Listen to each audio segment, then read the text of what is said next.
JEE mains 2024 के लिए अब काफी कम टाइम रह गया है। ऊपर से एनटीए ने यहाँ पे आपका जो है सिलेबस भी अपडेट कर दिया है, तो काफी सारे स्टूडेंट्स इस चीज को लेकर भी स्ट्रेस में हैं कि अब जो चैप्टर्स उन्होंने पढ़ लिए थे उसका क्या, किस तरीके से बचे हुए सिलेबस को जो है कंप्लीट कर सकते हैं। या फिर कुछ स्टूडेंट्स ऐसे भी हो सकते हैं जिन्होंने अपने बोर्ड्स पे ज्यादा फोकस कर रहे थे और उतना ज्यादा कंप्लीट ही नहीं कर पाए, तो क्या अभी भी वो जो है जेईई मेंस में एक अच्छा स्कोर ला सकते हैं। तो ये सारी चीजें जो है आपको इस वीडियो में हेल्प करने वाली है, क्योंकि हम आपके लिए लेके आए हैं एक ऐसा game changer time table for the last 75 days.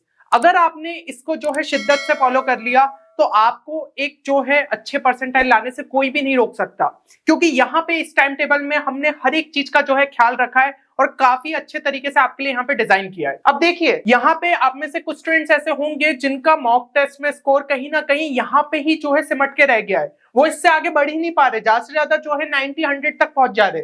लेकिन टारगेट तो आपका कहीं ना कहीं ये होगा 180 प्लस, क्योंकि यहीं पे आपको जो है एक टॉप एनआईटी मिल सकता है। अगर आप एनआईटी त्रिची की बात कर लो या फिर एनआईटी वारंगल की बात कर लो, कोई एक अच्छे एनआईटी आपको जो है इस स्कोर के आसपास ही देखने को मिल सकता है। तो अगर आप इस स्कोर तक पहुंचना चाहते हैं तो 4 चीजों का आपको ध्यान रखना है। यहाँ पे आपका जो है सबसे पहले तो अच्छे तरीके से सिलेबस जो है कंप्लीट हो जाना चाहिए। अभी हमने देखा कि आपके केमिस्ट्री के कई चैप्टर्स हटा दिए गए, फिजिक्स और मैथ्स में से भी जो है कुछ पोर्शन आपका यहाँ पे रिमूव कर दिया गया है। तो भाई जब सिलेबस कम हो गया है तो जो बचा हुआ सिलेबस है वो तो एटलीस्ट कंप्लीट करके जाओ, क्योंकि अब जो है उन्हीं में टॉपिक्स का वेटेज बढ़ने वाला है, तो उसको आप गलती से भी छोड़ नहीं सकते हो। दूसरी चीज है कि भाई प्रॉपर आपके जो है क्वेश्चंस यहाँ पे प्रैक्टिस होने चाहिए। अगर आपको क्वेश्चंस की प्रैक्टिस नहीं है तो सिर्फ थ्योरी के दम पे क्वेश्चंस आपसे सॉल्व नहीं होंगे। तीसरी चीज कि भाई पीवाईक्यू सॉल्व करके जाओ, क्योंकि जेईई मेंस में ये चीज देखी गई है, कई बार आपके कॉन्सेप्ट्स रिपीट हो जाते हैं या फिर सिमिलर टाइप के कॉन्सेप्ट्स पूछ लिए जाते हैं, तो उसके लिए पीवाईक्यूज करना बहुत ज्यादा जरूरी है। And last and the most important thing is mock test, क्योंकि अगर आप जो है मॉक टेस्ट यहाँ पे अच्छे तरीके से नहीं करके जाओगे तो आपको ये चीज नहीं समझ में आएगी कि भाई प्रॉपर टाइम के अंदर पेपर कंप्लीट हो भी रहा है या फिर नहीं हो रहा है। तो भाई अच्छे से जो है मॉक टेस्ट लगाओ, भला ही आप जो है पीवाईक्यूज भी 2023 के कुछ शिफ्ट्स के पेपर लगा सकते हो, उससे भी आपको एक आइडिया लग जाएगा कि भाई अगर उन शिफ्ट्स के पेपर हो रहे तो कहीं ना कहीं आप 24 के लिए अच्छे तरीके से तैयार हो। तो इन चारों चीजों का ख्याल रखना है। अब हमने ट्राई किया है कि हमारा जो टाइम टेबल है उसमें इन चारों चीजों पे फोकस किया गया है कि अगर आपका जो ये फैक्टर कोई भी छूट रहा था तो वो इस टाइम टेबल के थ्रू कंप्लीट हो जाए। अब देखिए, यहाँ पे मैं जो जो चीज कहूंगा उसको अच्छे से जो है समझिएगा, वीडियो को एंड तक देख लीजिए। भला ही आपको थोड़ी सी स्पीड बढ़ानी हो आप बढ़ा लीजिए, लेकिन वीडियो को एंड तक देखिए, क्योंकि हर एक पॉइंट आपके लिए इंपॉर्टेंट रहने वाला है और आपका जो वो 75 डेज का टाइम टेबल है उसको किस तरीके से यूटिलाइज करना है वो भी जानना आपके लिए जरूरी है। अब देखिए, अगर हम यहाँ पे एक चीज बात करें कि भाई डेली के अब कितने घंटे आपको जो है यहाँ पे स्टडीज के लिए देना चाहिए, तो वो जो है ना यार वैसे इंडिविजुअल टू इंडिविजुअल आपका डिफर करता है। लेकिन अगर 12 से 13 घंटे अभी के लिए दे दोगे, आपने अभी तक मान लो 6-7 घंटे ही दे रहे थे और सिलेबस फिर भी कंप्लीट नहीं हुआ, तो यहाँ पे कम से कम 12 से 13 घंटे दो, ताकि कम से कम जो आपका सिलेबस रह गया है वो अच्छे से हो जाए, या फिर जो रिवीजन वाला पोर्शन है उसको अच्छे से रिवाइज कर लो। तो भाई डेली का ये टारगेट मान के चलो, तभी जाके इस टाइम टेबल को आप जो है कंप्लीट कर पाओगे। अब देखिए, ये जो 13 घंटे है इसमें से आपका स्लॉट डिस्ट्रीब्यूशन किस तरीके से होना चाहिए। तो हमने जो है स्ट्रेटजी कुछ इस हिसाब से रखी है कि 2 सब्जेक्ट्स आपको जो है डेली के यहाँ पे कवर करने हैं। अब उसमें जो है सब्जेक्ट 1 आपका आप दे सकते हो 5 घंटे के आसपास, सब्जेक्ट 2 के लिए जो है आप यहाँ पे दे सकते हो 5 घंटे, और जो बचे हुए 3 घंटे उसमें आप जो है पीवाईक्यूज प्रैक्टिस कर सकते हो जैसे जैसे आपको जो है टॉपिक दिए जा रहे हैं। तो 2 सब्जेक्ट से फायदा क्या रहेगा, क्योंकि कुछ स्टूडेंट्स क्या करते हैं, एक सब्जेक्ट सोचते हैं पूरे दिन भाई यही चैप्टर मैं पढ़ूंगा, जब तक वो चैप्टर नहीं हो रहा तब तक पढ़ूंगा। नहीं भाई, रोटेशन करना पड़ेगा। हो सकता है वो सब्जेक्ट का वो चैप्टर आपको उतने अच्छे से नहीं समझ में आ रहा हो, या फिर ठीक है बस करने के लिए कर लिया था, तो कम से कम सब्जेक्ट चेंज होने से आपका इंटरेस्ट फिर से जागेगा। तो ये चीज जो है आपको स्ट्रेटजी बहुत ज्यादा हेल्प करेगी। अब इसमें से जो 5 घंटे में हर एक सब्जेक्ट के लिए बात कर रहा हूं, उसमें से 2 से ढाई घंटे जो है वो आप यहाँ पे थ्योरी के लिए दे सकते हो, क्योंकि जो भी आपके कॉन्सेप्ट्स है, कुछ चीजें आपको रिवाइज करनी है, कुछ चीजें नहीं पढ़नी है, वो आप इस टाइम के अंदर जो है कंप्लीट करिए। क्योंकि देखिए, हर एक टॉपिक के लिए हो सकता है कुछ टॉपिक जैसे बड़ा है तो उसके लिए हमने 3 से 4 दिन भी दिए, तो भाई 2 से ढाई घंटे अगर रोज के भी मिलाओ तो 7 से 8 घंटे में वो चैप्टर तो हो ही जाएगा, है ना। तो ये जो है थ्योरी उस टाइम पे कर लीजिए। फिर जो है क्वेश्चंस प्रैक्टिस के लिए आप 2 से ढाई घंटे यहाँ पे दे दो, तो उसके अंदर जो है आपके जितने भी आपको यहाँ पे अच्छे सोर्सेस है उनसे क्वेश्चंस प्रैक्टिस करिए। आगे जो है हम आपके लिए सोर्सेस भी बता रहे कहां से अच्छे से क्वेश्चंस प्रैक्टिस कर सकते हो, साथ ही साथ वो सोर्स आपका रेलिवेंट भी रहे। और यही चीज आप जो है सब्जेक्ट 2 के लिए भी कर लीजिए। सब्जेक्ट 1 में 5 घंटे दिए, जिसका डिस्ट्रीब्यूशन कुछ इस तरीके से रहा, सब्जेक्ट 2 के लिए भी सेम डिस्ट्रीब्यूशन रखना है। फिर भाई जो बचे हुए 3 घंटे मैं बात कर रहा था, उनमें जो है पीवाईक्यूज प्रैक्टिस कर लो। वैसे तो 2021 से लेकर 2023 के सारे पीवाईक्यूज करने चाहिए, लेकिन 3 घंटे में इन दोनों सब्जेक्ट के जितने पीवाईक्यूज हो जाए उतना बढ़िया है।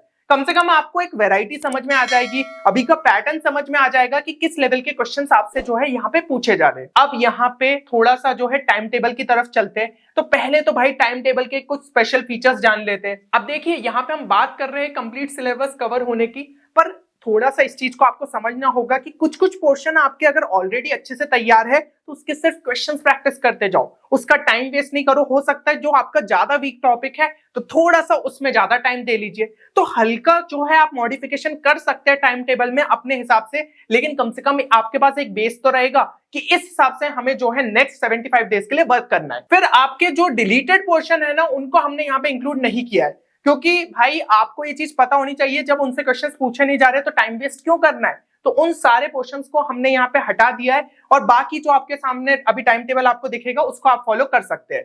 फिर भाई आपके मॉक टेस्ट के भी स्लॉट रखे, तो शुरू में ही मैंने बताया था मॉक टेस्ट देना जरूरी है, तो इसलिए कम से कम 5 मॉक टेस्ट आप जरूर देके जाइए। उससे ज्यादा दे लो तो और बेहतर है, लेकिन 5 दे दोगे तो कम से कम कॉन्फिडेंस आपका बिल्डअप हो जाएगा। तो 5 के लिए हमने यहाँ पे जो है टाइम टेबल में आपके लिए स्लॉट बचा के रखे। फिर जो है इन टॉपिक्स को आप जैसा कि मतलब आपको शेड्यूल में डिजाइन है उसी तरीके से अगर कंप्लीट करोगे तो बेहतर है। लेंथ ऑफ द टॉपिक के हिसाब से हमने रखा है, शुरू में ही मैंने आपको बताया था। हो सकता है कोई बड़ा टॉपिक है जैसे मॉडर्न फिजिक्स, तो उसके लिए भाई 3 दिन का आपके लिए टाइम रखा है ना, तो उस हिसाब से आप जो है 5-5 घंटे अपने डिवाइड करते हुए उस चैप्टर को अच्छे से फिनिश कर सकते हो। और देखो भाई अगर टाइम टेबल को आप सीरियसली यहाँ पे फॉलो कर लेते हो, ठीक है, 70 to 75% ही एफिशिएंसी से फॉलो कर लेते हो, तो भी 150 प्लस का बैरियर आराम से क्रॉस कर लोगे, जहां पे कम से कम एक डिसेंट ब्रांच, एक डिसेंट कैंपस आपको जो है यहाँ पे मिल सकता है।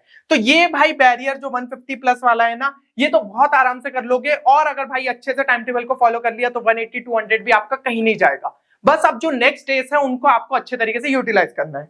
अब एक बार जो है थोड़ा सा अपन टाइम टेबल की साइड चल लेते हैं। देखो भाई सबसे पहले जो है 8 नवंबर से आपको चीजों को फॉलो करना है, ठीक है। 8 नवंबर को आपके टॉपिक्स देके रखे मॉडर्न फिजिक्स, मोल कॉन्सेप्ट। तो मैंने बोला ना भाई 2 सब्जेक्ट ही हम रखेंगे डेली के, तो यहाँ पे फिजिक्स और केमिस्ट्री हो गया। सेम चीज 9 नवंबर को है। फिर आपका जो है 10 नवंबर को यहाँ पे फिजिक्स और मैथ्स हमने रखा है। तो ऐसे करते हुए आपके 2-2 सब्जेक्ट जो है यहाँ पे हमने डिवाइड कर दिए, और लेंथ ऑफ द टॉपिक के हिसाब से करें। भाई मॉडर्न फिजिक्स बड़ा है, 3 दिन दे दो। सीक्वेंस एंड सीरीज थोड़ा छोटा है, उसमें वैसे भी मैथ्स में से फॉर्मूलेस रहते हैं, तो क्वेश्चंस में ज्यादा टाइम दे लेना। तो ये चीजें आपको करते रहनी पड़ेगी। इस हिसाब से आप इस जो है टाइम टेबल को देख सकते हो। अच्छा, ये जो टाइम टेबल है पूरा का पूरा आप कहां से डाउनलोड कर सकते हो, तो ये हमारे टेलीग्राम चैनल पे आपके लिए अपलोडेड रहेगा, ठीक है। तो टेलीग्राम चैनल की जो लिंक है वो आपको डिस्क्रिप्शन में भी देखने को मिल जाएंगे एंड पिन कमेंट में, तो वहां पे जाके आप ज्वाइन कर लीजिएगा चैनल को, क्योंकि इस तरीके के इंपॉर्टेंट डॉक्यूमेंट्स आपके लिए वहां पे लगातार अपलोड होते रहेंगे। और अगर हम जो है थोड़ा सा लास्ट में बात कर ले, तो देखो भाई आपका 23 जनवरी तक का हमने पूरा प्लान बना के रखा है, क्योंकि उसके बाद तो आपका फर्स्ट अटेम्प्ट यहाँ पे स्टार्ट हो जाएगा। फिर जो है देखो आप देख सकते हो मॉक टेस्ट के लिए हमने स्लॉट्स रखे, क्योंकि आपके क्या है केमिस्ट्री का पोर्शन हट गया है, तो उससे अपन को ये फायदा हुआ है कि वो स्लॉट्स आपके थोड़े खाली रहेंगे आखिरी के। तो उन स्लॉट्स में आप क्या कर सकते हो, अब जैसे एक दिन बस मैकेनिक्स ऑफ फ्लूइड्स ही करना था, तो उसके बाद 5 घंटे दे लिए, तो बचेंगे जो 5 घंटे दूसरे सब्जेक्ट के, उसमें मॉक टेस्ट दे लो 3 घंटे का, और थोड़े से और 2-3 घंटे लगा के एनालिसिस भी कर लेना। इसी तरीके से सेकंड मॉक टेस्ट दिया, थर्ड मॉक टेस्ट दिया, फोर्थ मॉक टेस्ट दिया एंड फिफ्थ मॉक टेस्ट दिया। आखिरी के 2 दिन छोड़ देना, क्योंकि क्या है भाई मान लो मॉक टेस्ट में ज्यादा अच्छा स्कोर आ गया, ओवर कॉन्फिडेंट हो जाओगे, नहीं उतना अच्छा स्कोर आया तो अंडर कॉन्फिडेंट हो जाओगे, तो वो 2 दिन जो है उसको छोड़ देना, ठीक है। रिवीजन कर लेना, और थोड़ा सा क्या है ये केमिस्ट्री के 2 पोर्शन रहते हैं आपके रटने वाले, सॉल्ट एनालिसिस हो गया और प्रैक्टिकल ऑर्गेनिक केमिस्ट्री, तो आखिरी के लिए रख दिया है। थोड़ा सा रटने वाली चीजें देख लेना, जितना याद रह जाए बढ़िया है, और नहीं बना क्वेश्चन तो भाई बाकी टॉपिक्स तो है ही मार्क्स निकालने के लिए, तो ये चीज का ध्यान रखिए। अब देखिए सोर्सेस की बात कर लेते कि भाई अगर आप जो है एक सेल्फ स्टडी वाले बंदे हो तो आपको जो है किन सोर्सेस को यहाँ पे फॉलो करना है। तो देखिए भाई केमिस्ट्री के लिए जो है ना एनसीईआरटी और एग्जाम्पलर अच्छे से करके जाओ, ये चीज देखी जा रही है, ज्यादातर चीजें आपकी एनसीईआरटी बेस्ड है, तो अगर एग्जाम्पलर एनसीईआरटी और पीवाईक्यूज तो करना ही करना है ना, अभी बताया ही था। तो ये 3 चीजें भी कर लेते हो तो केमिस्ट्री में डेफिनेटली एक अच्छा स्कोर बन सकता है। फिजिक्स में बात कर ले एससीबी डीसी पांडे और एनसीईआरटी के कुछ थ्योरेटिकल टॉपिक्स हो गए लाइक मॉडर्न फिजिक्स, है ना, तो उनसे जो है थ्योरी अच्छे से करते जाओ, तो इससे भी काम आपका बन जाएगा। पीवाईक्यूज तो है ही भाई, पीवाईक्यूज सब में जो है आपके मैंडेटरी है। मैथ्स में बात कर ले तो अरिहंत की एक अच्छी सीरीज रहती है आपकी जो 5 बुक्स की रहती है, तो उसमें से थोड़ा क्वेश्चंस प्रैक्टिस कर लो, और थ्योरी में कुछ पॉइंट अगर वीक लगे तो थोड़ा इलस्ट्रेशंस के थ्रू समझ लेना। अब डिटेल में मत लेके बैठना, बहुत ही मोटी बुक्स है ना। तो जहां पोर्शन में डिफिकल्टी है वहां पे थोड़ा सा देखो, बाकी पीवाईक्यूज तो अच्छे तरीके से आप सॉल्व यहाँ पे करते जाओ। और बाकी किसी अगर जो है चैप्टर की थ्योरी ऑलरेडी पहले से बहुत अच्छे से तैयार है, तो एक क्या काम कर सकते हो आप, वन शॉट देख लो 2 से 3 घंटे का, है ना। थ्योरी में अपन ने जो है इतना टाइम रखा है, उससे अच्छा 2 से 3 घंटे का जो वो टाइम है उसमें वन शॉट देख के खत्म करो, और बाकी टाइम में बस क्वेश्चंस प्रैक्टिस करते जाना। तो ये आपका जो है यहाँ पे टाइम टेबल को फॉलो करने का तरीका होना चाहिए। अब देखिए यहाँ पे कुछ चीजों को जो है ध्यान भी रखिए जब टाइम टेबल फॉलो कर रहे हो। किसी भी सब टॉपिक पे जो है ना ज्यादा टाइम वेस्ट मत करना। ये चीज ना यार मतलब कि बहुत ही खराब होती है कि आप कुछ चीजों को जो है ईगो पे ले लेते हो। आपको लगता है ये चीज मुझसे कैसे नहीं बन रही, बनना चाहिए। कोई क्वेश्चन नहीं बन रहा है तो भाई उसको 10-12 अटेम्प्ट दे रहे हो। अरे यार अब सिर्फ 75 डेज है, बहुत ही मतलब भाई लिमिटेड टाइम है। इस लिमिटेड टाइम को गलती से भी जो है वेस्ट नहीं कर सकते हो, ठीक है। हमारे पास अब वो नहीं टाइम बचा है कि अपन 11th के शुरू में गए, अभी हमारे पास पूरे 2 साल है, ठीक है भाई 2-3 दिन निकल भी गए, फेस्टिवल एंजॉय कर लिया, सब कर लिया, ऐसा नहीं टाइम बचा है। तो भाई ये जो लिमिटेड टाइम है इसको यूटिलाइज भी उसी हिसाब से करना पड़ेगा। इसलिए किसी भी सब टॉपिक में जो है टाइम वेस्ट मत करिए। जो जो नहीं बन रहा है उसको थोड़ा सा लास्ट में छोड़िए कि देख लेंगे, अगर नहीं भी बना तो बाकी टॉपिक्स तो आपके अच्छे से तैयार हो जाएंगे। फिर दूसरी चीज कि भाई सॉल्व्ड एग्जांपल्स को रेफर जरूर करना। कोई एप्लीकेशन नहीं समझ में आ रहा है फॉर्मूले का, तो सॉल्व्ड एग्जांपल से समझ में आ जाएगा कि भाई किस तरीके से क्वेश्चन में फॉर्मूले को अप्लाई किया जाता है। तो ये चीज आप कर सकते हो। अब बाकी क्या है भाई, जितने भी आपके क्वेश्चंस है ना उनको टाइम बाउंडेड मैनर में प्रैक्टिस करो, क्योंकि देखो एक लिमिटेड टाइम ही आपके पास रहेगा। 3 घंटे में पेपर सॉल्व करना है, ऐसा तो है नहीं कि 4 घंटे मिल जाएंगे, 5 घंटे मिल जाएंगे। तो इसलिए आदत अभी से ही डाल लो कि भाई केमिस्ट्री के लिए एवरेज 1 मिनट से भी कम टाइम में आपके क्वेश्चन हो जाना चाहिए। इनऑर्गेनिक में तो उससे भी कम हो जाना चाहिए। फिजिक्स में बात कर ले, एवरेज 1.5 से 2 मिनट में क्वेश्चन खत्म हो जाना चाहिए। मैथ्स के लिए हाँ थोड़ा टाइम ज्यादा लग जाता है, तो 2 से 2.5 मिनट में, ये उन क्वेश्चंस के लिए जो आपसे सॉल्वेबल रहेंगे। बाकी तो ऐसे कुछ क्वेश्चंस रहेंगे जो आपको लिए लेंदी रहेंगे और आपको जानबूझ के पेपर में डाले जाएंगे कि भाई लेंदी क्वेश्चन में आप अटक जाओ और फिर आपका जो है पेपर छूट जाए। तो उन क्वेश्चंस को स्किप करना भी आना चाहिए। तो एक्सरसाइज जब सॉल्व करोगे तो ये चीज आपको ध्यान रखनी है। अब देखिए सारी चीजें अपन ने यहाँ पे डिस्कस कर ली है। कुछ लास्ट के डूज एंड डोंट्स की भाई, ठीक है, टाइम टेबल की एफिशिएंसी किस तरीके से और इंक्रीज कर सकते हैं। तो डूज में है भाई डेली मेडिटेशन, रोज का थोड़ा सा टाइम 10 से 15 मिनट अगर मेडिटेशन के लिए दे लोगे तो फोकस बढ़ जाएगा और अपने गोल की तरफ जो जाने की आपकी चाह है वो भी बढ़ जाएगी। देन दूसरी चीज है कि भाई 90 से 120 मिनट, मतलब कि आपका जो है 1.5 से यहाँ पे 2 घंटे के बीच में जो है एक छोटा सा ब्रेक ले लो। उससे क्या है, आपके माइंड भी थोड़ा सा रिलैक्स हो जाएगा और फिर नई एनर्जी से आप जो है अगले अपने स्लॉट के लिए यहाँ पे तैयार रहोगे। फिर यहाँ पे जो है थोड़ा सा खाना हल्का खाइए। इसका क्या मतलब है कि भाई आपकी जो नॉर्मल भूख है उससे 1 रोटी कम खा लो, तो आपको जो है ना दूसरे टाइम में नींद नहीं आएगी। जैसे कि आपने रात में जो है भाई नॉर्मल 6 से 7 घंटे की नींद ली, उसके बाद कभी कभी ऐसा होता है दोपहर में भी हमें थोड़ी नींद आने लगती है, तो भाई थोड़ा खाना हल्का खाओगे तो ये चीज नहीं होगी। फिर डोंट्स में बात कर ले तो ओवर थिंकिंग अवॉइड करना है। बार बार ये नहीं सोचना है कि भाई रिजल्ट का क्या रहेगा, अरे यार सिलेबस रिड्यूस हो गया अब तो कंपटीशन बहुत ज्यादा बढ़ जाएगी, ये सारी चीजें छोड़ दो ना भाई। देखो आपके साथ जो चीज होगी वो सभी के साथ सेम रहने वाली है, ऐसा तो है नहीं कि आप अलग हो। तो ये चीज भाई ओवर थिंकिंग बिल्कुल छोड़ दो, जैसा भी रिजल्ट रहेगा आपकी मेहनत के हिसाब से आपको रिजल्ट यहाँ पे देखने को मिलेगा। बाकी मोबाइल और किसी भी प्रकार के डिस्ट्रैक्शन भी सिर्फ लास्ट के 75 डेज के लिए कंप्लीटली जो है छोड़ दीजिए। और जितना भी मतलब अगर मोबाइल का यूज भी कर रहे हो तो सिर्फ अपने स्टडी से रिलेटेड काम के लिए करो।